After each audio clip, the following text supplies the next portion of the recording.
Good morning, everyone. This is Carl F. Rose recording from Bedford, Pennsylvania on Monday, September 11th, 2023. And before I get going, let's just give a moment of silence to remember all the people from a fateful day in 2001.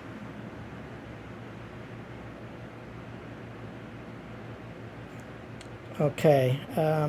Anyway, yeah, I was able to watch some of. I watched a little bit of all the games yesterday, and then I was looking at the Lions schedule, but um, there's some really interesting. I know it's only game one, and I will have to say uh, every team played like it was game one. Um, Even the Lions and the Chiefs, both teams didn't play at their best, and even the winning teams, um, they didn't play their best either. But the teams that really stuck out to me, and especially concerning the Lions schedule, um, the Baltimore Ravens and the San Diego Chargers, and even though the Chargers lost, uh, they still stuck out to me. And the Cowboys absolutely demolished the Giants. Um, and that could be for a video for itself, but briefly, it appears that the Giants' offensive line is non-existent. But the Lions get the Cowboys at home late in the season, and this is going to be for playoff positioning, assuming that the Lions have already locked up a playoff spot and hopefully a divisional spot. I have the Lions winning that game, but if they're in Dallas, and Dallas is fighting for either a division title or playoff positioning, whether they're playing for a better spot in the playoffs, that game's gonna have a lot of meaning for both teams. But if it's, I have the Lions beating the Cowboys, but and I'll continue with that prediction, but. I don't know, depending on what the stakes are. But Dan Campbell, he doesn't care. He wants the team to play at their best under any conditions. So we'll just have to wait to see. Now they're in San Diego, and that's a scary game. The Lions historically have not played well in San Diego, and Eckler was he was playing lights out yesterday, so that's going to be a scary game, and that could be a road loss for the Lions. Actually, I do have the Lions losing to the Chargers, and I also have them losing to the Ravens. Are they in? Yeah, they're at Baltimore, and Baltimore's defense looks just. They look like a unmovable force. So that's going to be a real test. I have the Lions losing both of those games. The Ravens and believe it or not, the Browns look really good too. Pittsburgh looks pathetic, and in the NFC. The top teams I see is so far, and it's too early to tell. I see the 49ers and the Ravens and the Cowboys. Well, throwing the Eagles there. Those are the top four.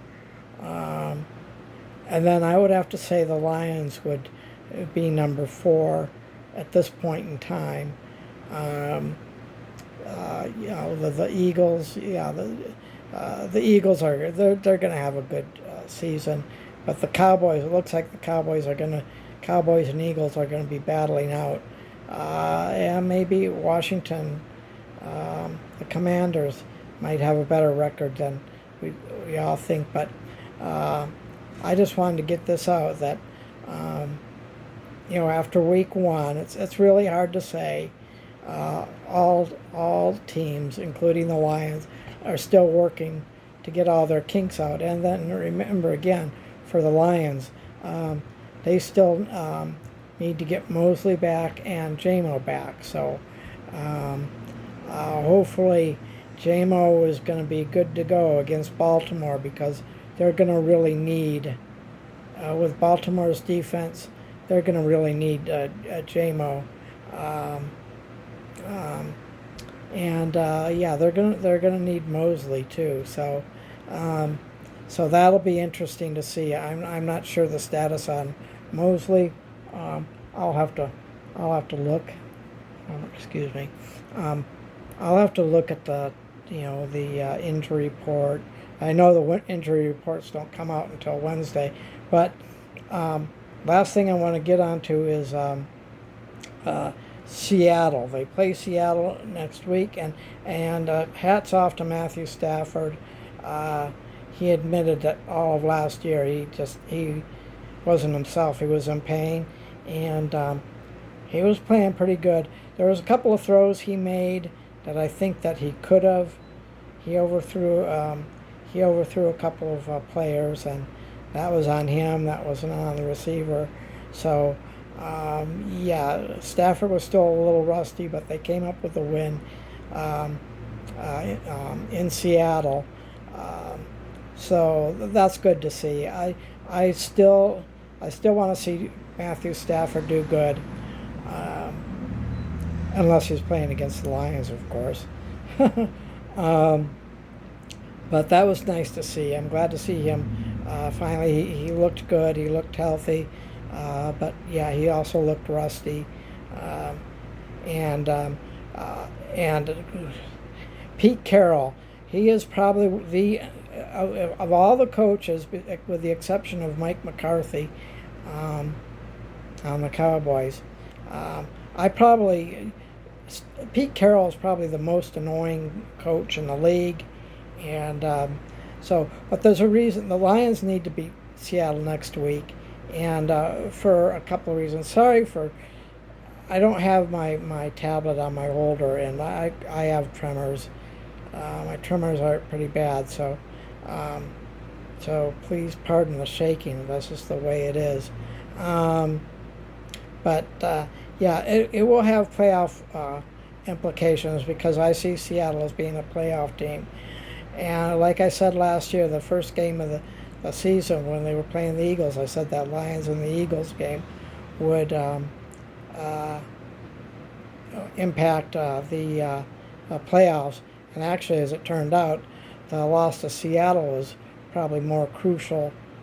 The Lions beat Seattle, and last year is a different story, but that's last year. This year, yeah, they need to beat Seattle. They need to go 2-0. But I'm sure that they're working up through that, and they're practicing and getting ready to handle Seattle next week. Luckily, it's at home, and let's just beat Seattle. I just want to shut Pete Carroll up. He is annoying. I never liked Seattle. I never liked Seattle when they were in the AFC, when they were division rivals with the Raiders. So Seattle has always been a team that I can't stand. So we need to shut them up and shut up their damn coach. Anyway, I just wanted to get that out. And as I said, the teams that scare me the most are the Ravens, the Chargers, and the Cowboys. I have them losing both to the Ravens and the Chargers, but I have them beating the Cowboys. And that's in Dallas, and we'll just have to wait and see what happens at the end of the year. So we will talk to you later. Have a good day.